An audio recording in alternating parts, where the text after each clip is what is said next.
What up, world? Established Rich coming right back at you. Ladies and gentlemen, I'm gonna say this as clear as I can and with the utmost respect, but also with the clarity of a man who grew up in the real world and not in a political bubble. Barack Obama, the 44th president of the United States, just said on his wife Michelle's podcast that young boys need to have a gay man in their life to help them learn empathy. Let me repeat that. Not a therapist, not a strong uncle, not a father figure who's been through the storm and came out clean, but a gay friend to teach the boy how to be kind. Brother, what are you talking about?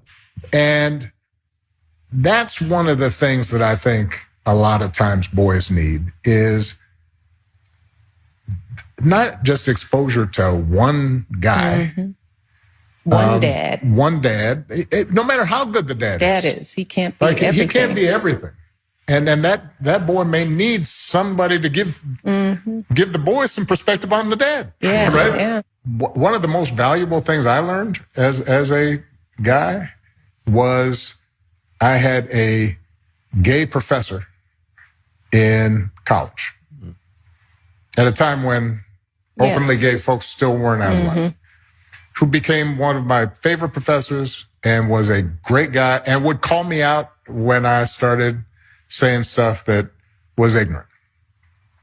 You need that to show empathy and kindness. And by the way, you need that person in your friend group so that if you then have a boy who's gay or non-binary or what have you, they have somebody that they can go, okay, I'm not alone in this. Yeah. This is the same man who stood in front of the world in 2008 and made black boys believe we could be anything. He stood for dignity, for fatherhood, for strong black homes. And now, in 2025, he's basically saying we are not equipped to teach our own sons how to love, how to feel, how to heal, unless a gay man is present. I'm sorry. No, sir.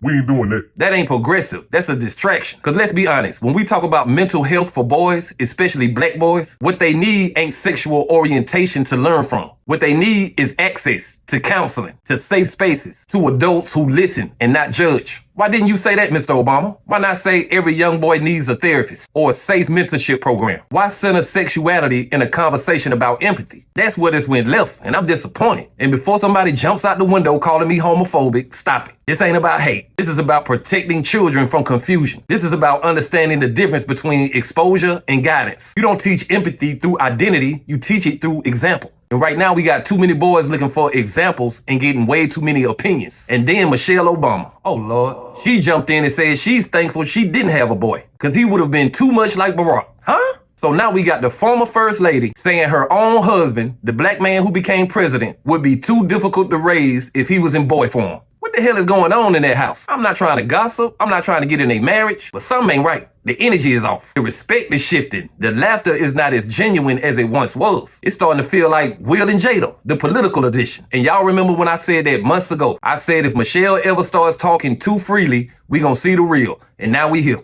Now don't get it twisted. I got love for both of them. I voted for Obama twice. The first time I ever voted in my life was for him. But I'm not gonna sit here and pretend like this ain't a red flag. You don't raise black boys by telling them they need to be exposed to someone because of their sexual orientation. You raise them by giving them structure and showing them respect, by providing tools for self-reflection and growth. And yes, if they grow up to be gay, so be it. But that ain't the starting point. Stop acting like black fathers can't teach love. Stop acting like masculinity is the enemy. Stop acting like boys can only learn softness from someone outside of their house. We gotta stop that. And to be real, it's dangerous. Because when you frame it that way, you open the door for something else. For men who might take advantage of boys struggling with their identity. And I'm not saying that's what Obama meant, but words matter. And when you talking to 100 million people, you gotta choose your words wisely. Now, let me bring this home. What would have been stronger, more impactful, and more in line with the legacy he built? It would have been to say every young boy deserves to express his emotions without fear of being judged. We need more black therapists. We need more fathers showing vulnerability without shame. That's the message. That's the mission. And I'm gonna end it like this. Barack and Michelle, y'all have given a lot to this country. Y'all broke barriers and opened doors, but this ain't it. Don't confuse visibility with solution. Don't trade in the fatherhood message for a soundbite that sounds woke but leads nowhere. We need you to speak strong, speak clear, and stand on the foundation that you built. Because the young black boys you talking about, they there, and they still watching. And if you won't protect their dignity,